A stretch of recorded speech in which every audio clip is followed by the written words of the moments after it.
loved my mom more than anything in the world, and he would tell anyone who listened how incredible she is and how beautiful. I remember a pastor saying once that the most important thing a father can do for his children is to love their mother well. And my dad did that all of our lives. Even in death, he loved her well. He and I had a very pointed conversation about 10 minutes before he died. It was fairly one-sided, as I did all the talking, which was very unusual. But he definitely heard me. I reminded him that he had taken care of her really well for almost 60 years, and I asked him to take care of her now so that she didn't need to make any hospice decisions. He waited until she came back in the room, and then he peacefully went home. It might have been the first time ever that he listened and did what I said. But I do know that everything he did out of love for her and for his children and his grandchildren. If you knew my dad, you had heard about his children and grandchildren, I'm sure. Many of you know that he was active on Facebook and Instagram. And the biggest reason that he joined social media was to keep up with his family, especially his grandchildren. The only problem was that he kind of struggled with his filter. Just like in real life, you never knew what he might say. So some of his comments were a little challenging for his grandkids. Our family would often take a screenshot of posts or comments that he made and share them in our family group text. And then someone would comment with the phrase, "Oh, Granddad." He also never seemed to catch on to the proper format for commenting on people's posts. So he would write something and then he would sign his comment, "God bless, love Granddad." But I think this little quirk is indicative of how he felt about all of us. He loved us and he wanted to encourage us. He also loved others well and was part of some great relationships over the years. Tuffy and I were blessed to have 4 sets of parents, not just one.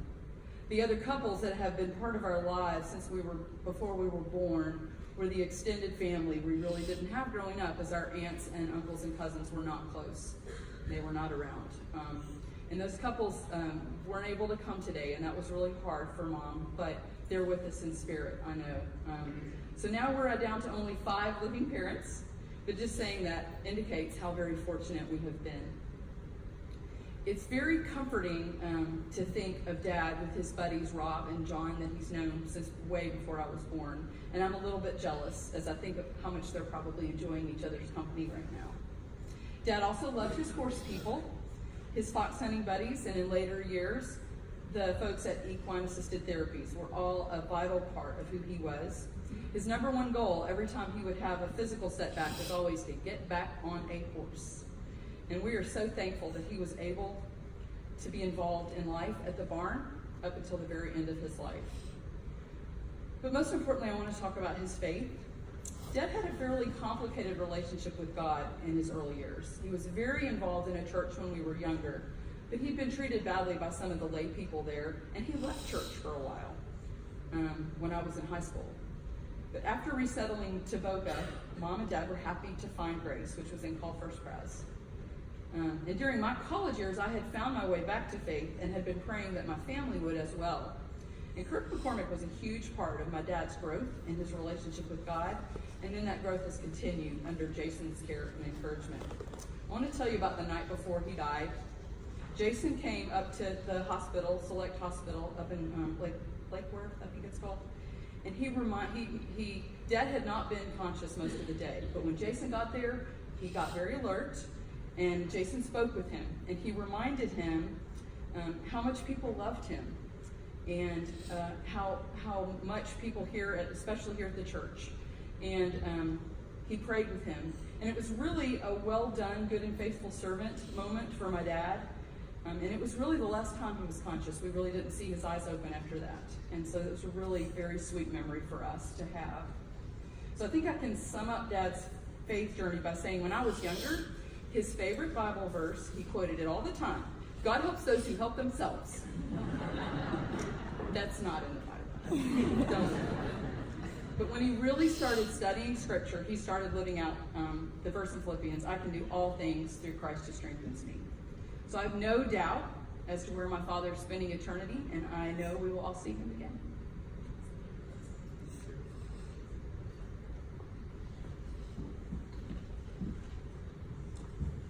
Okay, my turn. My name's Tuffy Wood, but I'm actually Carol Primwood III, so there is another one. My mom and my sister are probably petrified right now because this is going to be very difficult for me, as I'm sure that you all have experienced before, but I'm going to do my very best. The first thing I'd like to do is just share my last day with my dad, which was April 24th around lunchtime, and my mom and I were in there together. And he wanted a little help. He needed to be centered on his bed. And I took his body and I moved it over, and he gestured a little bit. But then I went around to the other side of the bed, and I just didn't want to leave without some type of interaction. And I started going, Dad, wake up, get up, Dad. Because they had been telling me to do that because they still believed he was going to be able to have some physical therapy, and we had this, as we called it, our window of opportunity. And he wouldn't get up, or he wouldn't open his eyes, and then finally he did. And if you knew my dad, he knew how to get under my sister and my skin, giving us a hard time about whatever. And the first thing he said to me was, what happened to your hair? And as my mom would tell you, I used to get a little sensitive about that when he would give me a hard time about gaining weight or whatever it was. But it was the greatest words I've ever heard. And I took his hand, man, and I told my dad that I loved him. And he smiled. And so then I walked away, kind of having a pretty good idea that would be the last time. So, the thing that I want to share with you the most about my father is mostly centered around his legacy. As we were flying down here, my wife Wendy was sharing with me that she thinks that's really, from her perspective, the best way to talk about this, because he started his legacy for us a long time ago. And our entire family is the beneficiary of that incredible gift that he gave us. As my sister alluded to, his faith, his character, his strong opinions, his love for his family, the support and loyalty, the devotion, the wisdom, and most importantly, from anybody else from the South, his Southern charm, which everybody knew he definitely had. Over the last several weeks, I received dozens of text messages from friends, family, going all the way back to elementary school, to high school years, to post-graduation from college. And the things that people were saying could not have touched me more. I had no idea what they thought of him and the difference that he made in their lives. Some of the things that I can't go into because I will absolutely lose it here were some messages they shared of things that he did for them that I had no idea about. A few years ago, I decided that it would be a good idea to spend more time down in Florida. It's very difficult being 1,000 miles away from my parents for so long. And I knew that, the days might be numbered, and I wanted to have some quality time with my father before he passed. And I remember him setting up a special time 6 years ago when on my mom's birthday, and he wanted us to surprise her.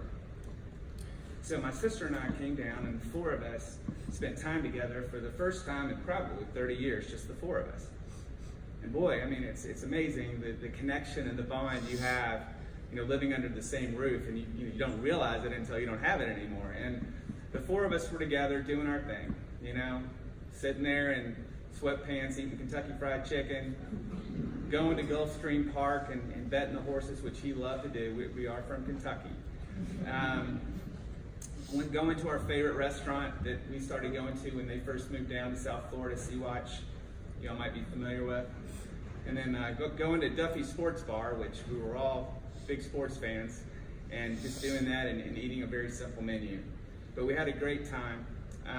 It was an amazing experience, and I'll never forget it because it made my dad so happy to surprise my mother. Also, there was another special night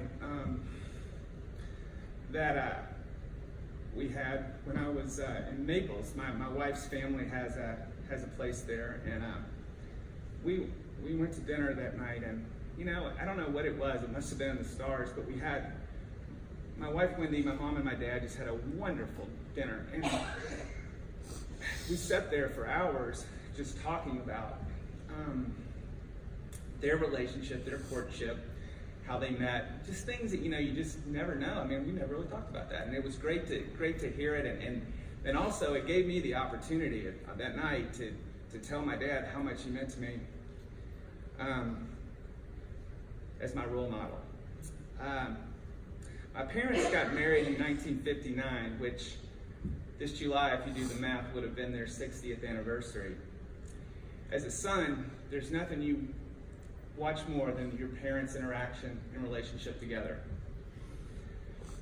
They've been down here in South Florida since 1986, and I could not be more happy to see the love that my parents have and all the experiences they got to have traveling all over the world and just being together, because there's nowhere else they would rather be. And as my sister said earlier, that was the number one thing that my dad cared about, was my mother. We were a family that was rich with love and relationships, not as much money and things, but there's some things that I would really like to thank my dad for here publicly. I would like to thank him for trying so hard to get me to go to the barn with him as a little boy. My dad loved to ride horses. He loved to fox hunt. A lot of people in this room probably know that. I just didn't like it. My mom and sister were convinced it's because I didn't like the smell of the barn, which was probably some truth to that, but he could always bribe me with the sausage biscuits that he would get me on the way there, and so then sometimes I considered going. But I always knew when I woke up early in the morning on a Saturday and heard him leaving, I knew where it was going. It made me happy because I didn't have to go to school. He also, as a father, you get this a lot, but he made our Christmases so special. I can remember vividly at Christmas when I was 5 years old, one of my first memories probably. We were living in Nashville, Tennessee, where pretty much our roots are from, the state of Tennessee. And just looking under that door, thinking his black shoes were Santa Claus's boots. As his mother, who lived with us, my Meemaw Wood, was looking at me and just enjoying my excitement. And then when that door opened, to see my big wheel assembled, my Hot Wheels running perfectly, and all the other gifts displayed, knowing that I got to play with them all day like I was entitled to. I want to thank him for taking me to those basketball games at Vanderbilt when I was a kid. That was my first introduction to a sport that I ended up loving. I want to thank him for exposing me to the Cincinnati Reds and the Big Red Machine and taking me to that first baseball game in 1973. As many people here would know, I have been to many games since and continue to do that, and that was the passion that he instilled in me in that sport. My parents were big-time baseball, and still are big-time baseball enthusiasts. I also want to thank him for flying home on those weekends. My parents went through a tough stretch from 1981 to 1986. Some people don't know that my dad, to support our family, commuted to Buffalo, New York, of all places, which we did not want to frequent often. But he did that, and he would come home every other weekend just to watch my basketball games. But if you know him, he did that for his family, because they came before anything else. I want to thank him for building those goalposts in our backyard where my friends could come over and kick field goals. Now I want you all to imagine this. We had goalposts in our backyard, and I actually kicked field goals through that goalpost, and we had a blast doing it, and all the kids in the neighborhood loved it. I want to thank my dad for surprising me right after my 16th birthday with that new red Honda Civic that I wanted so badly when we went to the dealership. I didn't think I was going to get it. I want to thank my dad for yelling a heckling father that was sitting behind the backstop when I was pitching, and just watching him get up and go over there and point his finger in his face and tell me to cut it out.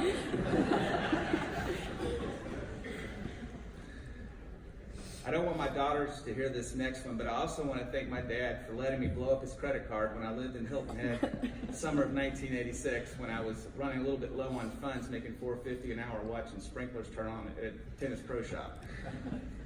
He never really got mad at me, but it really meant a lot, the fact that I never had to pay him back. But most importantly, for always being there whenever I needed him. He never criticized me, always believed in me, and and always encouraged me. I hope that my daughters know how much he meant to me and how much of my parenting and my fatherhood has been because of him for them. He'd be so proud of them today with what they've accomplished. Sydney's 3.9 her freshman year. Jordan getting her graduating from University of Tennessee last week, starting her new job in Nashville. He'd be so proud because that's all he really cared about was his family. We went through a really tough stretch as a family about 6 or 7 years ago. It was just amazing. I couldn't have got through it without him. My sister and my mom as well, but that was through his leadership. We all stuck together through that time and came out better, a lot because of his influence. My parents would take me to Knoxville sometimes in the summertime to visit my mom's folks. My Mima and Papa would. I was always, curious about my dad's father, my grandfather, Carol Primwood Sr., because I didn't know him. I mean, when I was born, he passed away 2 months later. And it's the sole reason, as we were talking about before we came in here, is the reason I have that name, because he strongly encouraged it, which is fine. I've tried to go by it, but this Tuffy thing stuck. But anyway, I was sitting on the porch with my grandfather, and I was asking about my Papa Wood, my dad's father. And all he said to me, he said, he was a good man. And in today's world, what does that mean? What that means is being exactly like my dad.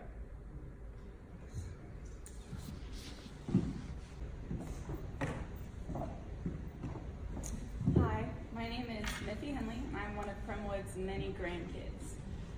We call him Granddad.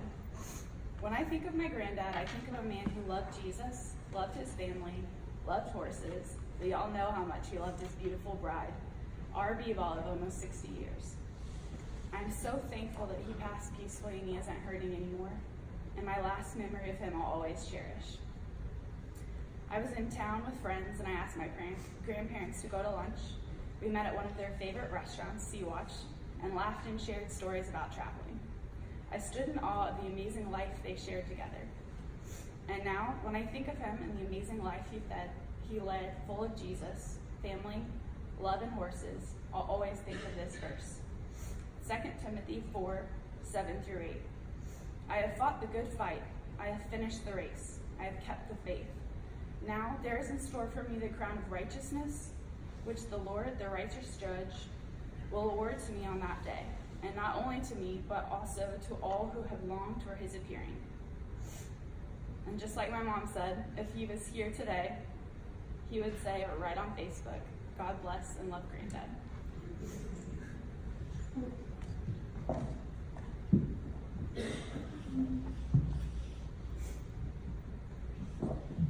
Hi, I'm Jordan Wood. I am Tuffy's oldest daughter and one of Granddad's many grandchildren. I'm going to read the verse that I chose first. It is from the book of Revelation, chapter 21, verses 1-7. Bear with me here, sorry. Then I saw a new heaven and a new earth, for the first heaven and the first earth had passed away, and there was no longer any sea. I saw the holy city, the New Jerusalem, coming down out of heaven from God, prepared as a bride, beautifully dressed for her husband. And I heard a loud voice from the throne saying, Look, God's dwelling place is now among the people, and he will dwell with them. They will be his people, and God himself will be with them and be their God. He will wipe every tear from their eyes. There will be no more death or mourning or crying, or pain, for the old order of things has passed away. He who is seated on the throne said, I am making everything new. Then he said, Write this down, for these words are trustworthy and true. He said to me, It is done. I am the Alpha and the Omega, the beginning and the end.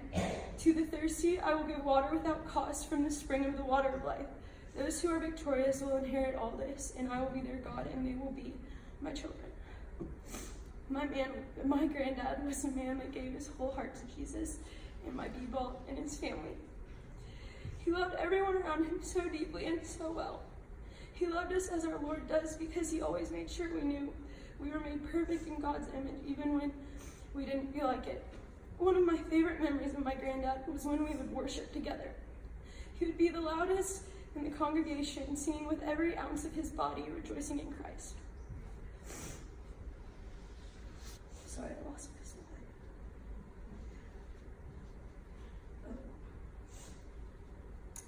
slide. I loved worshiping with my granddad. In fact, I'm almost positive that everyone did.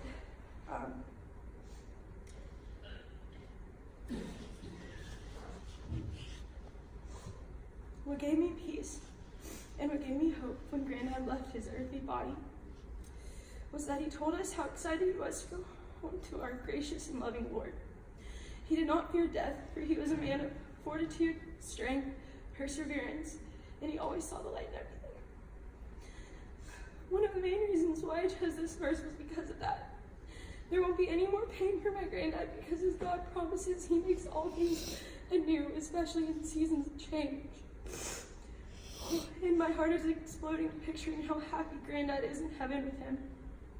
My granddad lived his life as a devout Christian, working to instill as many lessons and implore as much grace to anyone that crossed his path. He served anyone he could with his gracious heart and loved as Jesus does. When we were little, my granddad would pick us up and put us on his shoulders, and we felt like we were on top of the world. He lifted our hearts, our spirits, and our souls, and taught us how to love and serve others with grace, patience, and humility. Instead of us grieving, I know Granddad would much rather us celebrate his life because he truly lived a full one. Granddad, I know you're watching over us today. We love you so much and are going to miss you more than you'll ever know. We